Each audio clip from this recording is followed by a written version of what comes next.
Kiamat akan berlaku ketika itu tak ada lagi orang Islam.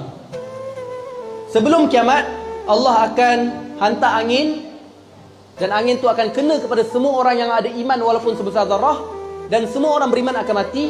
Yang tinggal dekat dunia hanyalah orang kafir saja ketika itu kiamat datang. So soalan dia, tapi time zaman Imam Mahdi tu ramai orang Islam lagi. Zaman Imam Mahdi, zaman Dajjal, itu belum kiamat.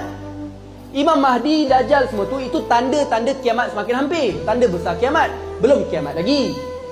Kiamat tu apa? Kiamat tu dunia ni musnah. Allah hancurkan alam ni terus. Malaikat semua mati. Itu kiamat. Sedangkan Imam Mahdi, Dajjal, Dukhan, matahari terbit belah barat tu semua tanda-tanda besar kiamat semakin hampir. Faham